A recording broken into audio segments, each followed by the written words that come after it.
जनपद अंबेडकर नगर से कोने कोने से उपस्थित सभी उपस्थित बहन और भाइयों, आज अंबेडकर नगर जनपद के कारण इस पूरे उत्तर प्रदेश के 11,690 अन्नदाता किसान परिवारों के लिए 561 करोड़ 86 लाख रुपए की धनराशि का वितरण मुख्यमंत्री कृषक दुर्घटना बीमा योजना के माध्यम से हो रहा है। इस अवसर पर इस वर्ष अब तक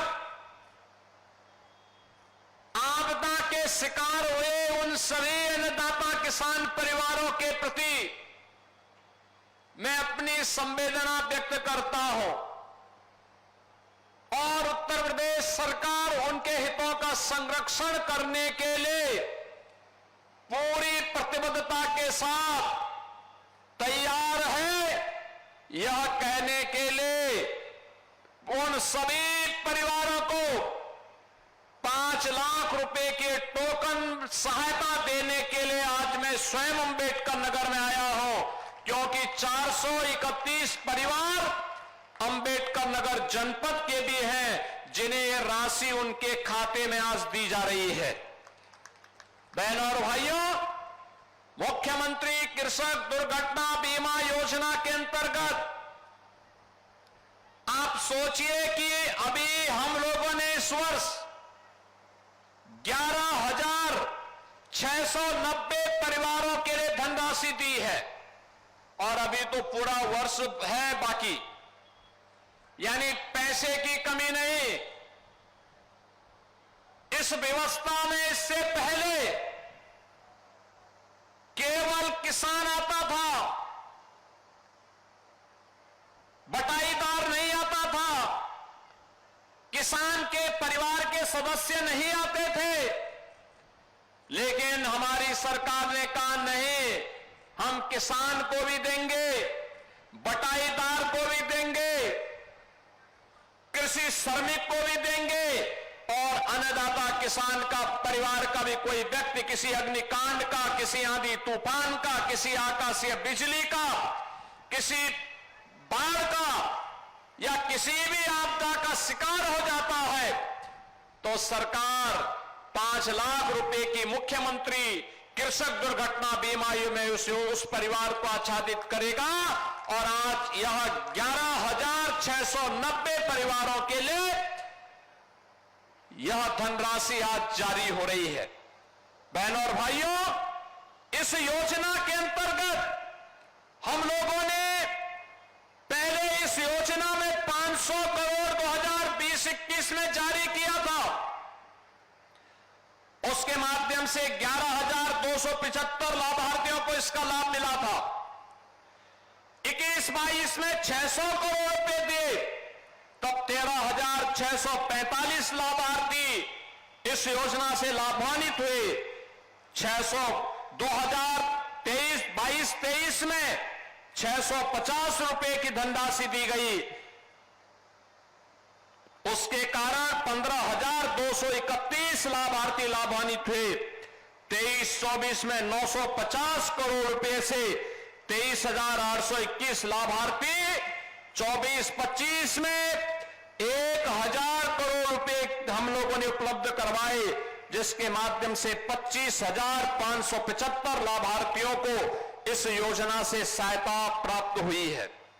और 2025-26 के लिए भी हम लोगों ने 1,050 करोड़ रुपए की व्यवस्था की है कि अन्नदाता किसान के ऊपर कोई संकट नहीं आने देंगे और उन सभी योजनाओं का लाभ हर तहसील में आज इस योजना का लाभ हमारे अन्नदाता किसानों को हमारे मंत्रीगण, सांसदगण, विधायकगण हर तहसील में सुविधा का लाभ दे रहे हैं और 431 लोगों के माध्यम से प्रदेश भर के इन 11,690 लाभार्थियों को इन योजनाओं से जोड़ने के लिए आज मैं स्वयं आपके बीच यहां पर आया हूं। बहनों और भाइयों, बाबा धाम की इस पावन स्थली पर, क्योंकि बाबा तो सबके कल्याण के माध्यम है, सबका कल्याण करते हैं। वे तो देवादिदेव महादेव हैं और महादेव की कृपा हो जाए तो सर्वोर खुशहाली और मंगल ही मंगल है, खुशहाली ही खुशहाली है। और यही तो कार्य भारतीय जनता पार्टी के डबल इंजन की सरकार करती है। आज जब हम लोग शिव बाबा धाम आए हैं, मैं सबसे पहले अंबेडकर नगर और खासतौर पर कटहरी से जुड़े हुए आप सभी मतदाताओं का हृदय से आभार व्यक्त करता हूं। आभार इसलिए कि आपने श्री धर्मराज निषाद जी को विधायक चुनकर के भेजा है, और विधायक चुनकर के भेजा है तो एक निषाद परिवार का गरीब व्यक्ति जो वर्षों से काम कर रहा था, भारतीय जनता पार्टी के मंच से रहकर के काम कर रहा था, आज विधायक बना है तो उसके बदले में जनपद अंबेडकर नगर को 1184 करोड़ रुपए की योजनाओं का उपहार भी देने के लिए मैं स्वयं आपके पास आया हूं। बहनों और भाइयों,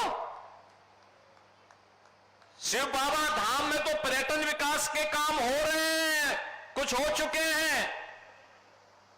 याद करिए, त्रेता युग के प्रारंभिक काल में ये अंबेडकर नगर इस बात का साक्षी है। श्रवण बाबा का धाम भी यहीं पर है। श्रवण धाम के नाम पर विख्यात मातृ पितृ भक्ति का एक अनुपम केंद्र जो इस अंबेडकर नगर जनपद की विरासत से जुड़ा हुआ है, उसके पर्यटन विकास की भी बड़ी कार्य योजना के साथ सरकार कार्य कर रही है। और उन पर्यटन विकास की योजनाओं के साथ ही इस जनपद के विकास की ढेर सारी योजनाओं को लेकर के, जिसमें 194 परियोजनाओं का लोकार्पण और शिलान्यास है, इन सभी योजनाओं के साथ आज हम सब आपके पास यहां पर उपस्थित हुए हैं। और उन योजनाओं के लिए मैं अंबेडकर नगर जनपद वासियों को हृदय से बधाई देता हूं, अपनी शुभकामनाएं भी देता हूं। बहनों और भाइयों, ये जो योजनाएं हैं, इन योजनाओं में हम लोगों ने जो विकास की योजनाएं यहां के लिए दी हैं, इसमें लोक निर्माण विभाग की सड़कों से जुड़े हुए 14 परियोजनाएं हैं। जल जीवन मिशन के माध्यम से हर घर नल की योजना की 72 परियोजनाएं हैं। विद्युत विभाग की यहां पर 4 परियोजनाएं हैं, और सुरक्षा के लिए पुलिस के अवस्थापना सुविधाओं के लिए हॉस्टल, बैरक, विवेचना कक्ष, इसकी 6 परियोजनाएं हैं। यहां पे छत्रपति साहूजी महाराज राजकीय पॉलिटेक्निक में AICTE मानक के अनुरूप कुछ विकास के कार्य किए गए हैं, उन परियोजनाओं के लिए हैं। 2100 नवीन राजकीय नलकूप के निर्माण के अंतर्गत 13 नलकूप की परियोजनाओं के लिए धनराशि है, और राजकीय नर्सरी CMI करीरात और राजकीय नर्सरी अकबरपुर के पुनरुद्धार की भी योजना है। तो मुख्यमंत्री नगर सृजन योजना के अंतर्गत नवसृजित नगर पंचायत राजेश सुल्तानपुर में एक मुख्यमंत्री कल्याण मंडपम के निर्माण के कार्य को भी आज हमने यहां पे लोकार्पण का कार्य यहां के माध्यम से किया है। शिलान्यास के लिए विद्युत विभाग की योजनाएं, लोक निर्माण विभाग की 70 परियोजनाएं, राजकीय मेडिकल कॉलेज अंबेडकर नगर में 50 बेड्स का क्रिटिकल केयर सेंटर और एक ग्रामीण स्टेडियम किशुनपुर कबीरहा में, यहां पर एक ग्रामीण स्टेडियम के निर्माण का शिलान्यास भी है। राजकीय ITI जहांगीरगंज में आधुनिक कार्यशाला के लिए 16 राजकीय नलकूप में की स्थापना के लिए ग्राम्य विकास की योजना के अंतर्गत विकास खंड कटेरी के पूर्व आवासों के निर्माण के लिए भी धनराशि उपलब्ध करवाई जा रही है। बहनों और भाइयों, आपने देखा होगा पॉलिटेक्निक के लिए भी है, आईटीआई के लिए भी है, मेडिकल कॉलेज के लिए भी है, पेयजल के लिए भी है, सड़क के लिए भी है, पर्यटन विकास के लिए भी है। हर एक कार्य के लिए अन्नदाता किसानों को सिंचाई की सुविधा मिले, इसके लिए भी धनराशि है। और कल ही आपने देखा होगा, कल ही केंद्रीय गृह मंत्री माननीय अमित शाह जी के हाथों से हम लोगों ने लखनऊ में उत्तर प्रदेश के 60,244 युवाओं को उत्तर प्रदेश पुलिस बल का हिस्सा बनाकर के नियुक्ति पत्र देने का काम भी किया है। अंबेडकर नगर के भी बड़ी संख्या में नौजवान इस भर्ती में भाग लिए और वे भी उत्तर प्रदेश पुलिस बल का हिस्सा बने। मैं आपसे पूछना चाहता हूं, 2017 में डबल इंजन की भारतीय जनता पार्टी की सरकार बनने के पहले क्या स्थिति हुआ करती थी उत्तर प्रदेश के अंदर? नौकरी की बोलियां लगती थी, नौकरी के नाम पे लूट खसोट होती थी, एक परिवार का बोलबाला होता था, पूरा प्रदेश तमाशबीन बना रहता था। लेकिन अब योग्यता के आधार पर उत्तर प्रदेश के सभी नौजवानों का अधिकार नौकरी पर है और नौकरी के लिए जब आवेदन करता है तो उसकी योग्यता के अनुसार उसको नौकरी मिलती है। हमने कल 60,244 पुलिस कार्मिकों के लिए नियुक्ति पत्र लखनऊ में जारी किए और अभी जब मैं यहां पर आया था, इस मंच पर आया था, डॉक्टर के नियुक्ति पत्र भी जारी किए, एएनएम के नियुक्ति पत्र जारी किए, आंगनबाड़ी के नियुक्ति पत्र जारी किए, रोजगार सेवक के नियुक्ति पत्र जारी किए। ये सभी नियुक्ति पत्र भी अपने हाथों से यहां पर हम लोगों ने देकर के उत्तर प्रदेश की नौजवानों के लिए, बेटियों के लिए नौकरी और रोजगार का एक रास्ता उपलब्ध करवाया है। बहनों और भाइयों, कहने की आवश्यकता नहीं, 60,244 में से कल जो नियुक्ति पत्र जारी हुए, इनमें 12,045 तो केवल बेटियां भर्ती हुई हैं, केवल बेटियां भर्ती हुई हैं। आप अनुमान करिए 2017 के पहले क्या यह संभव था? नहीं। आज हम एक नए भारत में रह रहे हैं। प्रधानमंत्री मोदी जी के नेतृत्व में नया भारत विकास भी करता है तो विरासत पर गौरव की अनुभूति भी करता है। विकास या जो सड़क के नाम पर, बिजली के नाम पर, शुद्ध पेयजल के नाम पर, मेडिकल संस्थान के नाम पर, आईटीआई और पॉलिटेक्निक के नाम पर आपको उपलब्ध हो रहा है। और विरासत वह जो श्रवण धाम और शिव बाबा धाम के नाम पर, अयोध्या में राम मंदिर के निर्माण के नाम पर, काशी में काशी विश्वनाथ धाम के नाम पर हम सब देख रहे हैं। बहनों और भाइयों, 2017 के पहले एक सपना था, आज इस सपना ने ये हकीकत है। आज विरासत और विकास का अद्भुत संगम हमारे देश को भी एक पहचान दे रहा है और पहचान देने के साथ साथ उत्तर प्रदेश और देश का नाम देश और दुनिया के अंदर स्थापित करने का काम भी कर रहा है। आपने देखा होगा, लगातार सरकार कुछ न कुछ नया करने का काम करती है। बेहतर सुरक्षा की व्यवस्था कर रही है, बेहतर व्यवस्था देने का काम कर रही है। राजस्व वादों के समाधान की दिशा में सरकार के द्वारा उठाए गए कदमों का परिणाम है कि चाहे वह पैमाइश का मामला हो, वरासत का मामला हो, लैंड यूज का मामला हो, नामांतरण का मामला हो, एक समय सीमा तय कर दी गई, इतने दिन के अंदर ये होना ही है। अगर नहीं होगा तो जिसको करना था उसकी जवाबदेही तय हो जाती है। बहनों और भाइयों, एक गरीब को न्याय मिले, एक कमजोर को न्याय मिले, हर बेटी सुरक्षित हो, हर व्यापारी सुरक्षित हो, हर नागरिक के सामने सुरक्षा का कोई संकट खड़ा न हो। एक तरफ सरकार इसको प्रभावी ढंग से लागू करने का कार्य कर रही है तो दूसरी तरफ अगर कोई सुरक्षा में सेंध लगाने का काम करेगा, बेटी और व्यापारी की सुरक्षा में खतरा पैदा करेगा तो कानून का डंडा उसको ऐसे चपेटे में लेगा जैसे कि उसने कभी सोचा भी नहीं होगा, और आने वाले समय में उसकी 7 पीढ़ियां याद करेंगी कि कानून के साथ खिलवाड़ करने और किसी गरीब को परेशान करने की कीमत क्या होती है। आज उसी का परिणाम है, अपराध और अपराधियों के प्रति जीरो टॉलरेंस की सरकार की नीति का परिणाम है कि बहनों और भाइयों, पिछले 8 वर्ष में उत्तर प्रदेश के अंदर दंगा मुक्त उत्तर प्रदेश हुआ है।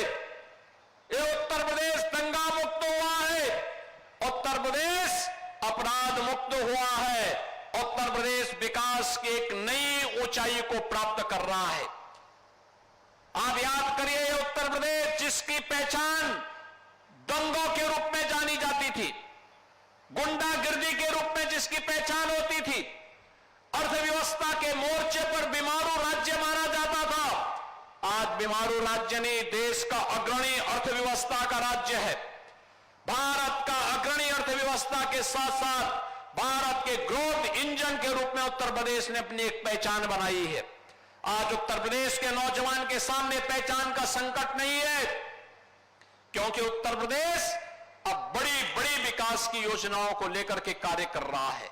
और आज ये मेरा सौभाग्य है कि मुझे शिव बाबा धाम के दर्शन करने के सौभाग्य प्राप्त हुए हैं। अभी मुझे श्रवण धाम भी जाना है, और श्रवण धाम पर जाकर के इन सभी योजनाओं को आगे बढ़ाने का काम भी हम लोग करेंगे। इन कार्यक्रमों को लेकर के अभी मेरे पास यहां के जनप्रतिनिधियों ने, श्री हरिओम पांडे जी ने और यहां के श्री धर्मराज निषाद जी ने मुझे इस बारे में कहा कि श्रवण बाबा धाम का जो बस स्टेशन है, ये बस स्टेशन का नाम, यहां पे अकबरपुर बस स्टेशन का नामकरण, इसका नाम अकबरपुर बस स्टेशन का नामकरण, और यहां पर श्रवण धाम बस स्टेशन का नामकरण, इनके नामकरण करने के लिए इन्होंने एक मांग की थी। और मैं आप सबसे कहना चाहूंगा कि अकबरपुर बस स्टेशन का नाम तो शिव बाबा धाम के नाम पर होना चाहिए। और हम लोग टांडा बस स्टेशन का नामकरण स्वर्गीय जयराम वर्मा बस स्टेशन के नाम पर करेंगे। श्रवण बाबा धाम को